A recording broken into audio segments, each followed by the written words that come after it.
तो क्या हाल है गाइस। आज का मंगा होने वाला है पूरी तरह नेक्स्ट लेवल, जहां हम देखेंगे कि कैसे हमारा मेन कैरेक्टर राफिन एक मिलियनेयर से बिल्कुल गरीब बन जाता है और फिर एक रहस्यमय सिस्टम की मदद से दुनिया का सबसे ताकतवर इंसान बन जाता है। और इसके अंदर आपको देखने को मिलेंगी हमारे मेन कैरेक्टर की कुछ गर्लफ्रेंड्स और वो सब चीज़ें जिनके लिए आपने इस वीडियो पर क्लिक किया है। हाँ हाँ, तो चलिए कहानी शुरू करते हैं। सीन शुरू होता है एक महंगी सुपर कार से, जिसे हमारा मेन कैरेक्टर राफिन ड्राइव कर रहा होता है। वो अपने कॉलेज कैंपस में एंट्री करता है और जोर से ब्रेक लगाता है। आसपास मौजूद सभी लोग उसकी कार को हैरानी से देखने लगते हैं। कोई कहता है, अरे ये तो सुपर कार है।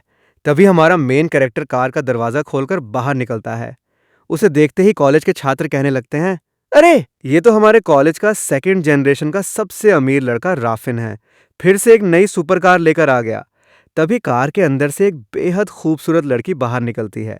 कैंपस के सभी लड़के राफिन की गर्लफ्रेंड को देखकर अफसोस करने लगते हैं और होंठ काटते हुए कहते हैं, अरे अभी कुछ ही दिन हुए हैं राफिन को कॉलेज में आए हुए, और इसने कैंपस की टॉप 10 खूबसूरत लड़कियों में से एक को पटाकर गर्लफ्रेंड बना लिया। उसके पास खड़ा दूसरा लड़का जलते हुए कहता है, अरे वो सिर्फ अमीर ही नहीं है बल्कि बहुत हैंडसम भी है, इसलिए सारी लड़कियां उसे पसंद करती हैं और उसे अपना बॉयफ्रेंड बनाना चाहती हैं। पास वाला लड़का कहता है, अरे अगर सिर्फ एक लड़की उसे पसंद करती तो कोई बात नहीं थी, लेकिन यहाँ तो लगभग सारी लड़कियां राफिन को अपना बॉयफ्रेंड बनाना चाहती हैं, और इधर हमारी किस्मत देखो। थोड़ी देर बाद दोनों हाथ पकड़कर कैंपस के अंदर जाते हैं। सभी लोग उन्हें देखते रहते हैं। पीछे क्लासरूम की बालकनी में खड़ी दो लड़कियां मेकअप करते हुए बात कर रही होती हैं। एक लड़की कहती है, अरे वो लड़की मुझसे बिल्कुल भी ज्यादा सुंदर नहीं है, बस मैं राफिन को पटाने का मौका मिस कर गई। क्या अभी भी मेरा कोई चांस है? राफिन पीछे मुड़कर उन लड़कियों की तरफ एक कूल लुक देता है और मुस्कुरा देता है।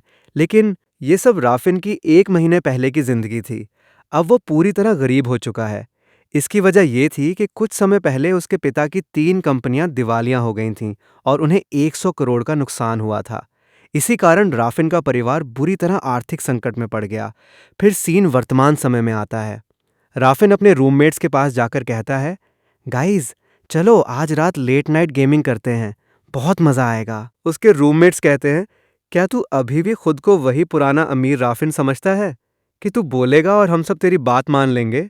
राफिन चुपचाप अपनी ईगो को दबाकर छत पर चला जाता है और मन ही मन सोचता है, जो दोस्त कुछ दिन पहले तक मेरे साथ रात भर पार्टी किया करते थे, वो अब एक एक करके मुझसे दूर होते जा रहे हैं। मेरा परिवार भी अब किराए के घर में रहता है। मुझे कुछ न कुछ करना होगा। अगले दिन राफिन की गर्लफ्रेंड उससे मिलने आती है और कहती है, हमारा रिश्ता यहीं खत्म होता है। आज के बाद मुझसे कोई संपर्क मत करना और अपने लिए कोई ऐसी लड़की ढूंढो जो तुम्हें समझ सके। ये बात सुनकर राफिन पूरी तरह से स्तब्ध रह जाता है। उसके चेहरे पर घबराहट साफ दिखाई देती है। वो कहता है, सबा, क्या तुम 3 साल के रिश्ते को इन शब्दों के साथ खत्म करना चाहती हो? तुम इतनी निर्दयी कैसे हो सकती हो? सबा कहती है, तुम खुद नहीं जानते कि इन 3 सालों में हमारे रिश्ते में कभी सच्चा प्यार था ही नहीं। और हाँ, आज के बाद मुझसे कोई संपर्क मत करना। इतना कहकर वो सड़क किनारे खड़ी एक कार में बैठने लगती है। तभी राफिन कार का दरवाजा पकड़कर कहता है, रुको सबा, रुको। सबा थोड़ा घबराकर कहती है, अब क्या हुआ? राफिन धीरे से कहता है, मैंने तुम्हें इतने दिनों में जो ब्रांडेड गिफ्ट्स दिए थे वो मुझे वापस कर दो। मुझे अभी उनकी ज़रूरत है। ये सुनते ही सबा गुस्से से लाल हो जाती है और जोर से कहती है, तुम्हें शर्म नहीं आती? 3 साल के रिश्ते में कुछ गिफ्ट दिए थे, वो भी अब वापस मांग रहे हो? राफिन हल्की मुस्कान के साथ कहता है, अगर वापस नहीं दे सकती तो ठीक है, बस मुझे एक बार अपनी ड्रीम लाइफ तक वापस पहुंचने दो, फिर देखना। सबा कहती है, गेट लॉस्ट। तभी कार के अंदर बैठा एक उम्रदराज आदमी कहता है, सबा, कार के अंदर आ जाओ, ऐसे सड़क छाप लोगों से बात मत करो। फिर वो राफिन की तरफ देखकर कहता है, यंग मैन, क्या तुम्हें कहीं जाने के लिए लिफ्ट चाहिए? सबा और मैं अब रिलेशनशिप में हैं।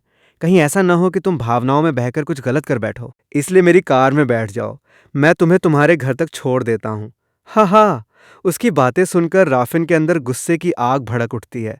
वो मन ही मन सोचत है, अगर मैंने इसका जवाब नहीं दिया तो सब मुझे बेवकूफ़ समझेंगे।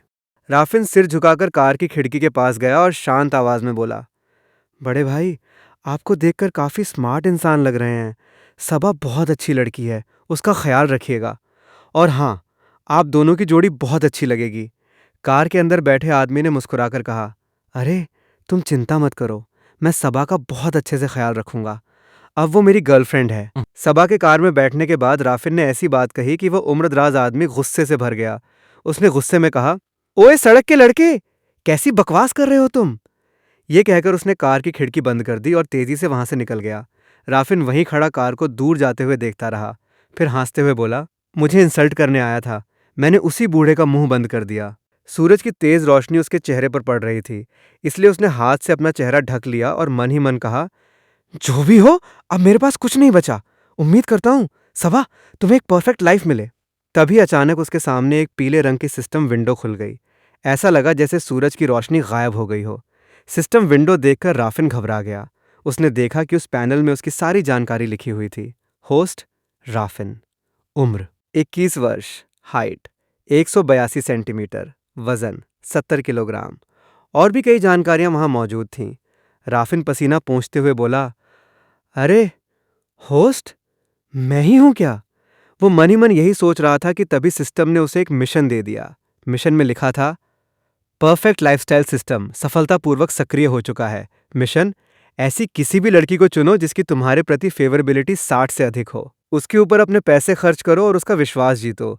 तुम जितना पैसा खर्च करोगे, उसका 3 गुना रिफंड प्राप्त करोगे। यदि उसकी फेवरेबिलिटी और बढ़ जाती है तो रिफंड भी और अधिक मिलेगा। नियम, खर्च किया गया पैसा तुम्हारा खुद का होना चाहिए।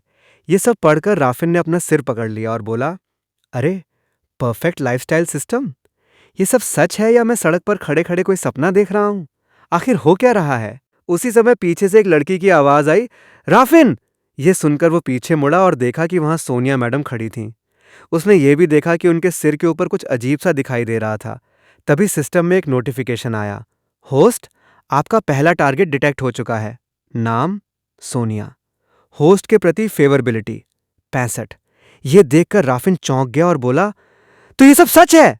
सोनिया मैडम उसके पास आकर बोली, मैं काफी देर से सब कुछ देख रही थी। राफिन, जो चली गई वो चली गई। उम्मीद करती हूं कि तुम्हारी जिंदगी में आगे कोई और अच्छा इंसान आएगा। और हाँ, जिस असिस्टेंट की पोस्ट के बारे में हमारी बात हुई थी, उसका फॉर्म मैंने जमा कर दिया है। अगर चाहो तो ये नौकरी कर सकते हो। राफिन ने हाथ हिलाकर मना करते हुए कहा, अरे मैडम, मेरे परिवार पर 100 करोड़ का कर्ज है। उसके सामने ये नौकरी कुछ भी नहीं है। शायद ये मौका किसी ऐसे व्यक्ति को मिलना चाहिए जिसे पैसों की ज्यादा जरूरत हो। ये सुनकर मैडम बोली, ठीक है, लेकिन अगर तुम्हें किसी भी तरह की परेशानी हो तो मुझे जरूर बताना। इसके बाद सोनिया मैडम बोली, ठीक है, मैं चलती हूँ। ये कहकर वो जाने लगी। राफिन उन्हें दूर जाते हुए देखता रहा। तभी उसके सामने फिर से सिस्टम विंडो खुल गई। उसे देखकर वह बोला, क्या ये कोई लिमिटेड टाइम मिशन है? क्या सच में सिस्टम मुझे खर्च किए हुए पैसों का डबल, नहीं, उससे भी ज्यादा रिटर्न देगा? वो कुछ पल सोचता रहा और फिर अचानक उनकी ओर दौड़ पड़ा।